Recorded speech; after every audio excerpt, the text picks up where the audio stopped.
Kerajaan Allah. Qs. Al-Mulk ayat 1. Maha suci Allah yang menguasai segala kerajaan, dan Dia Maha Kuasa atas segala sesuatu. Juz ke-29. Tafsir. Surah sebelumnya yaitu At-Tahrim, diakhiri dengan uraian tentang kebinasaan yang menimpa siapa yang durhaka tanpa dapat ditolong oleh siapapun, seperti halnya istri Nuh dan Lut. Dan kebahagiaan akan diraih bagi yang taat tanpa dapat diganggu oleh siapapun, seperti halnya istri Firaun dan Maryam.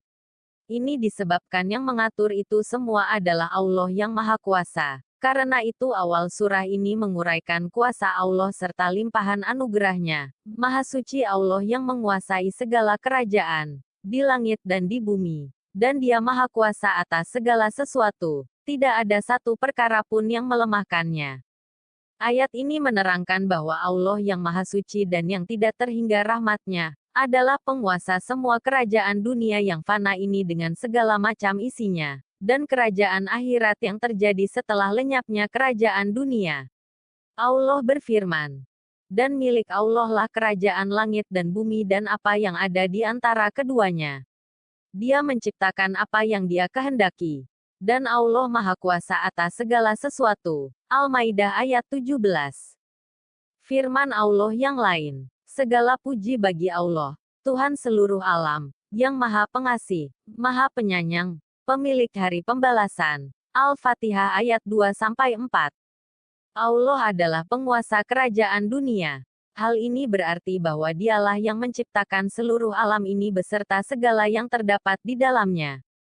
Dia pula lah yang mengembangkan, menjaga kelangsungan wujudnya, mengatur, mengurus, menguasai, dan menentukan segala sesuatu yang ada di dalamnya, sesuai yang dikehendakinya.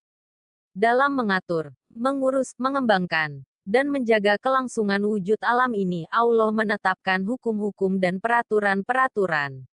Semua wajib tunduk dan mengikuti hukum-hukum dan peraturan yang dibuatnya itu tanpa ada pengecualian sedikit pun. Apa dan siapa saja yang tidak mau tunduk dan patuh, serta mengingkari hukum-hukum dan peraturan-peraturan itu pasti akan binasa atau sengsara. Hukum dan peraturan Allah yang berlaku di alam ini ada dua. Pertama, sunatullah yang merupakan hukum dan ketentuan Allah yang berlaku di alam semesta ini, baik bagi makhluk hidup maupun benda mati, baik bagi manusia maupun bagi hewan, tumbuh-tumbuhan, dan benda yang tidak bernyawa, baik bagi bumi dengan segala isinya maupun bagi seluruh planet-planet yang beredar di jagat raya yang tiada terbatas luasnya. Di antara hukum dan peraturan Allah itu ialah api membakar, air mengalir dari tempat yang tinggi ke tempat yang rendah, hukum Pascal, dan hukum Archimedes. Manusia hidup memerlukan oksigen, makan dan minum, baik berupa makanan dan minuman jasmani maupun rohani. Manusia adalah makhluk individu dan makhluk sosial. Tiap-tiap planet, termasuk bumi, mempunyai daya tarik-menarik dan berjalan pada garis edarnya yang telah ditentukan. Dan banyak lagi hukum-hukum dan peraturan-peraturan Allah, baik yang telah diketahui manusia maupun yang belum diketahuinya. Pelanggaran terhadap hukum dan peraturan Allah berarti kesengsaraan dan kebinasaan bagi yang melanggarnya.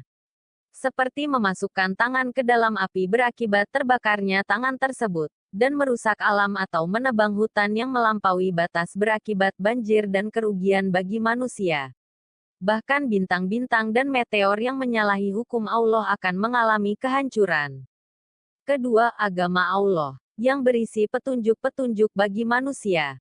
Dengan mengikuti petunjuk-petunjuk itu, manusia akan hidup bahagia di dunia dan di akhirat. Agama yang berisi petunjuk-petunjuk itu diturunkan Allah kepada para rasul yang telah diutusnya, sejak dari Nabi Adam sampai kepada Nabi Muhammad, sebagai Nabi dan Rasul Allah yang terakhir, penutup dari segala Rasul dan Nabi. Manusia yang hidup setelah diutusnya Nabi Muhammad, sampai akhir zaman, wajib mengikuti agama yang dibawanya jika mereka ingin hidup selamat, berbahagia di dunia dan di akhirat. Demikianlah Allah yang menguasai, mengurus, mengatur, dan menjaga kelangsungan wujud alam ini, menetapkan undang-undang dan ketentuan-ketentuan, sehingga dengan demikian terlihat semuanya teratur rapi, indah, dan bermanfaat bagi manusia. Apabila seorang warga negara wajib tunduk dan patuh kepada semua hukum dan ketentuan yang berlaku di negaranya, tentu ia harus lebih wajib lagi tunduk dan patuh kepada hukum dan peraturan Allah yang menciptakan, memberi nikmat, dan menjaganya. Jika suatu negara menetapkan sanksi bagi setiap warga negara yang melanggar hukum dan peraturan yang telah ditetapkannya, maka Allah lebih menetapkan sanksi dan mengadili dengan seadil-adilnya setiap makhluk yang mengingkari hukum dan peraturan yang telah dibuatnya. Di samping sebagai penguasa kerajaan dunia, Allah juga menguasai kerajaan akhirat, yang ada setelah kehancuran seluruh kerajaan dunia. Kerajaan akhirat merupakan kerajaan abadi, dimulai dari terjadinya hari kiamat, hari kehancuran dunia dan pembangkitan manusia dari kubur. Kemudian mereka dikumpulkan di padang mahsyar untuk diadili dan ditimbang amal dan perbuatannya. Dari pengadilan itu diputuskan, bagi yang iman dan amal salehnya lebih berat dibandingkan dengan kesalahan yang telah diperbuatnya, maka ia diberi balasan dengan surga, tempat yang penuh kenikmatan dan kebahagiaan. Sebaliknya jika perbuatan jahat yang telah dikerjakannya selama hidup di dunia lebih berat dari iman dan amal saleh yang telah dilakukannya, maka balasan yang mereka peroleh adalah neraka, tempat yang penuh kesengsaraan yang tiada taraf. Kehidupan di akhirat, baik di surga maupun di neraka, adalah kehidupan yang kekal. Di surga Allah melimpahkan kenikmatan dan kebahagiaan kepada orang-orang yang beriman dan beramal saleh. Sedangkan di neraka Allah menimpakan siksaan yang sangat berat kepada orang-orang kafir dan berbuat jahat. Allah berfirman, bukan demikian, barang siapa berbuat keburukan, dan dosanya telah menenggelamkannya, maka mereka itu penghuni neraka. Mereka kekal di dalamnya, dan orang-orang yang beriman dan mengerjakan kebajikan, mereka itu penghuni surga. Mereka kekal di dalamnya. Al-Baqarah ayat 81-82. Pada akhir ayat ini ditegaskan bahwa Allah sebagai penguasa kerajaan dunia dan kerajaan akhirat, Maha Kuasa atas segala sesuatu. Tidak ada suatu apapun yang dapat menandingi kekuasaannya dan tidak ada suatu apapun yang dapat luput dari kekuasaannya itu. Hadits pilihan. Dari Jabir bin Abdillah dia berkata, saya mendengar Rasulullah Shallallahu Alaihi Wasallam bersabda, zikir yang paling utama adalah la ilaha illallah. Tidak ada Tuhan yang berhak disembah kecuali Allah. Dan doa yang paling utama adalah Alhamdulillah, segala puji bagi Allah. Hadis riwayat Sunan Ibnu Majah No. 3790. Qs. Al-Mulk ayat 2. Yang menciptakan mati dan hidup, untuk menguji kamu, siapa di antara kamu yang lebih baik amalnya. Dan dia Maha Perkasa, Maha Pengampun. Juz ke-29. Tafsir. Salah satu bukti kekuasaannya adalah dia yang menciptakan mati dan menentukan ajalnya, dan hidup dengan menentukan kadar-kadarnya, untuk menguji kamu, siapa di antara kamu yang lebih baik amalnya dengan seikhlas mungkin. Dan dia Maha Perkasa, tidak ada satupun yang dapat mengalahkannya, Maha Pengampun dengan menghapus dosa bagi orang-orang yang bertobat. Dalam ayat ini diterangkan bahwa Tuhan yang memegang kekuasaan kerajaan dunia dan kerajaan akhirat serta menguasai segala sesuatunya itu, adalah Tuhan yang menciptakan kematian dan kehidupan. Hanya Dia yang menentukan saat kematian setiap makhluk. Jika saat kematian itu telah tiba, tidak ada suatu apapun yang dapat mempercepat atau memperlambatnya barang sekejap pun. Demikian pula keadaan makhluk yang akan mati, tidak ada suatu apapun yang dapat mengubahnya dari yang telah ditentukannya. Allah berfirman, dan Allah tidak akan menunda kematian seseorang apabila waktu kematiannya telah datang. Dan Allah Maha Teliti terhadap apa yang kamu kerjakan. Al-Munafikun ayat 11. Tidak seorang pun manusia atau makhluk hidup lain yang dapat menghindarkan diri dari kematian yang telah ditetapkan Allah, sebagaimana firman-Nya. Dimanapun kamu berada, kematian akan mendapatkan kamu, kendati pun kamu berada di dalam benteng yang tinggi dan kukuh. An-Nisa ayat 78. Demikian pula dinyatakan bahwa Allah yang menciptakan kehidupan. Maksudnya ialah bahwa dialah yang menghidupkan seluruh makhluk hidup yang ada di alam ini. Dialah yang menyediakan segala kebutuhan hidupnya dan dia pula yang memberikan kemungkinan kelangsungan jenis makhluk hidup itu, sehingga tidak terancam kepunahan. Kemudian dia pula yang menetapkan lama kehidupan suatu makhluk dan menetapkan keadaan kehidupan seluruh makhluk. Dalam pada itu, Allah pun menentukan sampai kapan kelangsungan hidup suatu makhluk, sehingga bila waktu yang ditentukannya itu telah berakhir, musnahlah jenis makhluk itu sebagaimana yang dialami oleh jenis-jenis hewan purba. Dalam ayat ini diterangkan bahwa Allah menciptakan kematian dan kehidupan adalah untuk menguji manusia, siapa di antara mereka yang beriman dan beramal saleh dengan mengikuti petunjuk-petunjuk yang dibawa Nabi Muhammad dan siapa pula yang mengingkarinya. Dari ayat di atas dipahami bahwa dengan menciptakan kehidupan itu, Allah memberi kesempatan yang sangat luas kepada manusia untuk memilih mana yang baik menurut dirinya. Apakah ia akan mengikuti hawa nafsunya, atau ia akan mengikuti petunjuk, hukum, dan ketentuan Allah sebagai penguasa alam semesta ini? Seandainya manusia ditimpa azab yang pedih di akhirat nanti, maka azab itu pada hakikat ditimpakan atas kehendak diri mereka sendiri. Begitu juga jika mereka memperoleh kebahagiaan, maka kebahagiaan itu datang karena kehendak diri mereka sendiri sewaktu hidup di dunia. Berdasarkan ujian itu pula ditetapkan derajat dan martabat seorang manusia di sisi Allah. Semakin kuat iman seseorang, semakin banyak amal saleh yang dikerjakannya. Semakin ia tunduk dan patuh mengikuti hukum dan peraturan Allah, semakin tinggi pula derajat dan martabat yang diperolehnya di sisi Allah.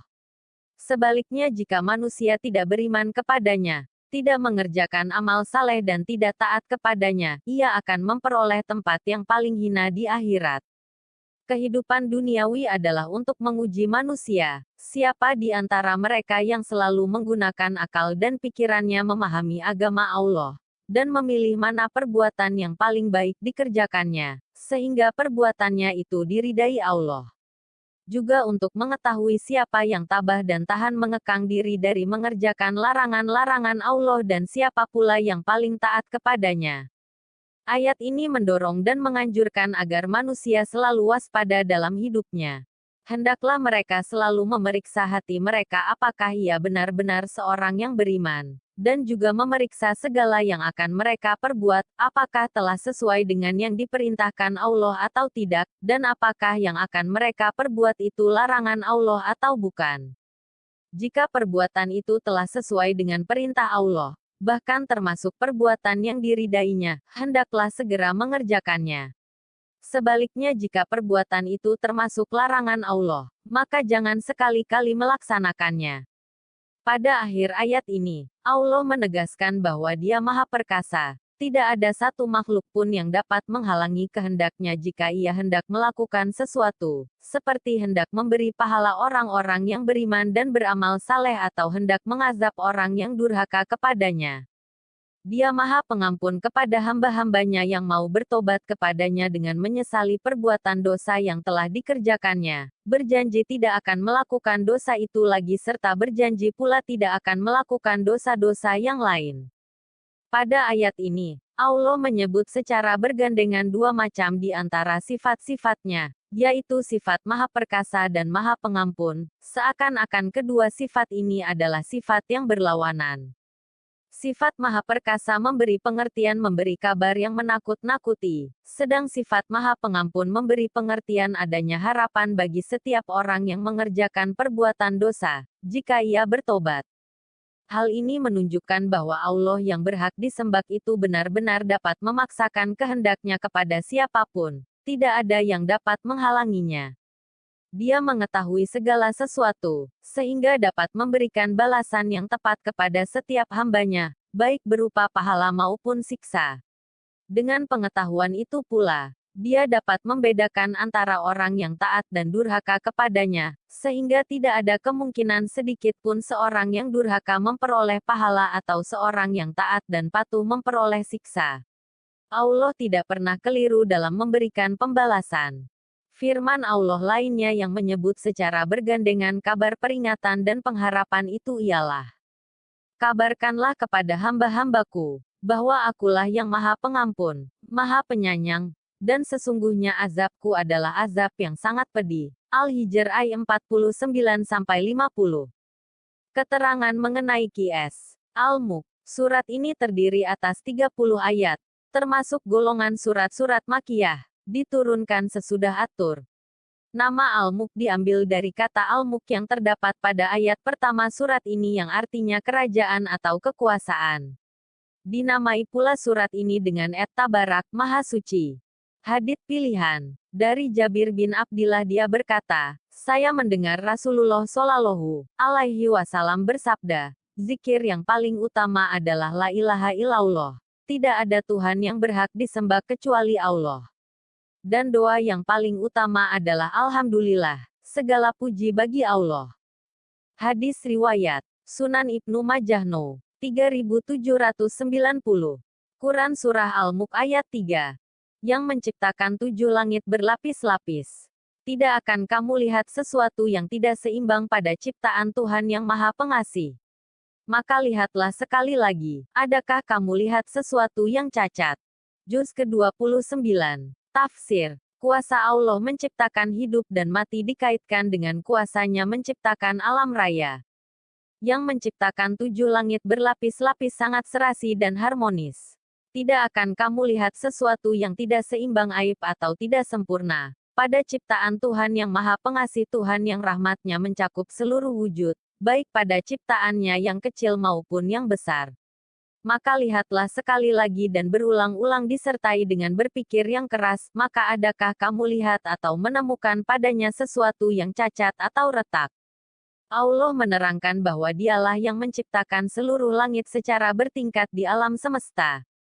Tiap-tiap benda alam itu seakan-akan terapung kokoh di tengah-tengah jagat raya, tanpa ada tiang-tiang yang menyangga dan tanpa ada tali temali yang mengikatnya. Tiap-tiap langit itu menempati ruangan yang telah ditentukan baginya di tengah-tengah jagat raya dan masing-masing lapisan itu terdiri atas begitu banyak planet yang tidak terhitung jumlahnya. Tiap-tiap planet berjalan mengikuti garis edar yang telah ditentukan baginya. Allah berfirman, Dia menciptakan langit tanpa tiang sebagaimana kamu melihatnya, dan Dia meletakkan gunung-gunung di permukaan bumi agar Ia, bumi, tidak menggoyangkan kamu, dan memperkembangbiakkan segala macam jenis makhluk bergerak yang bernyawa di bumi. Dan kami turunkan air hujan dari langit, lalu kami tumbuhkan padanya segala macam tumbuh-tumbuhan yang baik. Luqman, ayat 10. Semua benda langit beserta bintang-bintang yang terdapat di dalamnya tunduk dan patuh mengikuti ketentuan dan hukum yang ditetapkan Allah baginya. Semuanya tetap seperti itu sampai pada waktu yang ditentukan baginya. Allah berfirman, Allah yang meninggikan langit tanpa tiang, sebagaimana yang kamu lihat, kemudian Dia bersemayam di atas arsy. Dia menundukkan matahari dan bulan, masing-masing beredar menurut waktu yang telah ditentukan. Dia mengatur urusan makhluknya, dan menjelaskan tanda-tanda kebesarannya, agar kamu yakin akan pertemuan dengan Tuhanmu. Ar-Ra'd, ayat 2. Menurut ilmu astronomi, di jagat raya yang luasnya tiada terhingga itu, terdapat galaksi-galaksi atau gugusan-gugusan bintang yang di dalamnya terdapat miliaran bintang yang tiada terhitung jumlahnya. Bintang-bintang yang berada di dalam setiap galaksi itu ada yang kecil seperti bumi dan ada pula yang besar seperti matahari, dan bahkan banyak yang lebih besar lagi. Setiap galaksi mempunyai sistem yang teratur rapi, yang tidak terlepas dari sistem ruang angkasa seluruhnya. Adanya daya tarik-menarik yang terdapat pada setiap planet, menyebabkan planet-planet itu tidak jatuh dan tidak berbenturan antara yang satu dengan yang lain, sehingga ia tetap terapung dan beredar pada garis edarnya masing-masing di angkasa. Bila dihubungkan pengertian ayat tersebut dengan yang dijelaskan ilmu astronomi, maka yang dimaksud dengan tingkat-tingkat langit yang banyak itu ialah galaksi-galaksi. Sedang angka 7 dalam bahasa Arab biasa digunakan untuk menunjukkan sesuatu yang jumlahnya banyak. Oleh karena itu, yang dimaksud dengan tingkat langit yang 7 itu adalah galaksi-galaksi yang banyak terdapat di langit. Sementara itu, ada pula ahli tafsir yang berpendapat bahwa yang dimaksud dengan 7 lapisan langit, ialah 7 bintang yang berada di sekitar matahari, dan ada pula ahli tafsir yang tidak mau menafsirkannya. Mereka menyerahkannya kepada Allah karena hal itu ada pada pengetahuannya yang belum diketahui dengan pasti oleh manusia. Demikianlah gambaran umum keadaan sistem galaksi-galaksi. Mengenai keadaan setiap planet yang tidak terhitung banyaknya itu, seperti bagaimana sifat dan tabiatnya, apa yang terkandung di dalamnya, bagaimana bentuknya secara terperinci, dan sebagainya masih sangat sedikit yang diketahui manusia. Hal itu pun hanya sekelumit kecil dari pengetahuan tentang galaksi itu. Seperti mengenai penciptaan langit yang 7 lapis terdapat pada beberapa ayat lainnya, seperti Al-Baqarah ayat 29, Al-An'am ayat 125, Nuh ayat 15, dan An-Naba ayat 12. Menurut para saintis, kata langit dapat ditafsirkan sebagai langit bumi yang berupa atmosfer atau langit alam semesta. Apabila langit bumi, ternyata bahwa atmosfer dibagi dalam 7 lapisan, dan masing-masing lapisan mempunyai tugas dan fungsi melindungi bumi. Pembagian atmosfer menjadi 7 lapis didasarkan pada perbedaan kandungan kimia dan suhu udara. Ketujuh lapisan tersebut dinamakan troposfer, stratosfer, lapisan-lapisan mesosfer, termosfer, eksosfer, ionosfer, dan magnetosfer. Dalam surah Fusilat ayat 11-12 dinyatakan bahwa tiap lapis langit mempunyai urusannya sendiri-sendiri.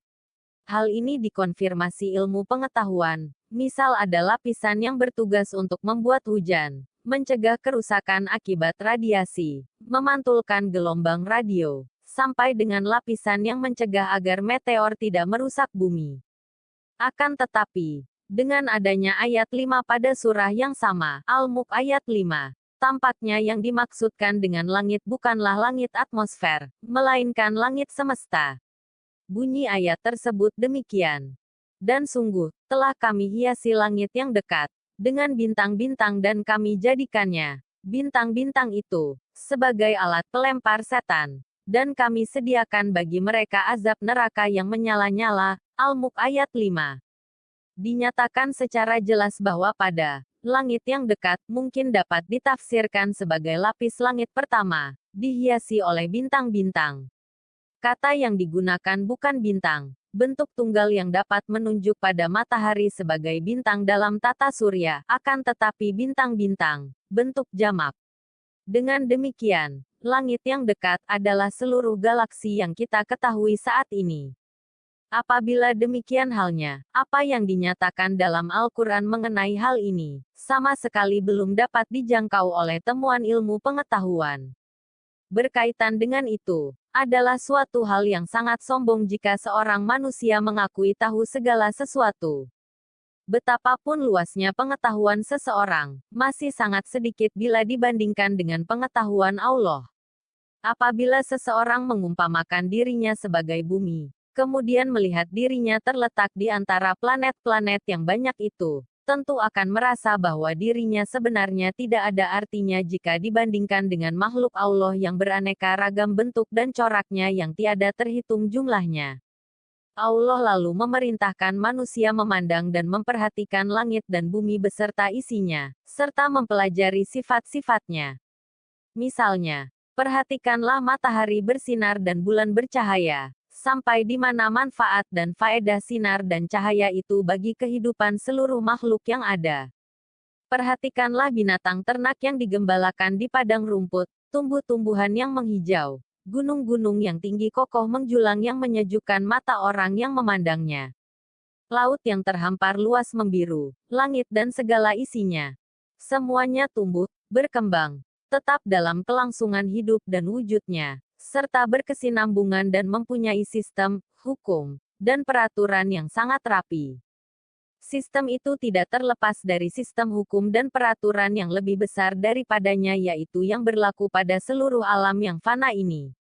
Cobalah pikirkan dan renungkan, apakah ada cacat atau celah pada makhluk yang diciptakan Allah. Demikian juga pada sistem, hukum dan peraturan yang berlaku padanya. Maha besar dan maha pencipta Allah. Tuhan seru sekalian alam, tiada suatu cacat atau celah pun terdapat pada makhluk yang diciptakannya. Kemudian seolah-olah Allah melanjutkan pertanyaannya kepada manusia, apakah mereka masih ragu tentang kekuasaan dan kebesarannya? Apakah manusia masih ragu tentang sistem, hukum, dan peraturan yang dibuat untuk makhluknya, termasuk di dalamnya mereka sendiri? Jika masih ragu, manusia diperintahkan untuk memperhatikan, merenungkan, dan mempelajari kembali dengan sebenar-benarnya. Apakah mereka masih mendapatkan dalam ciptaan Allah itu sebagian yang tidak sempurna? Dari pertanyaan yang dikemukakan ayat ini, dapat dipahami bahwa seakan-akan Allah menantang manusia, agar mencari, kalau ada, sedikit saja kekurangan dan ketidaksempurnaan pada ciptaannya. Seandainya ada kekurangan, cacat, dan celah dalam ciptaan Allah, maka manusia pantas untuk mengingkari keesaan dan kekuasaannya.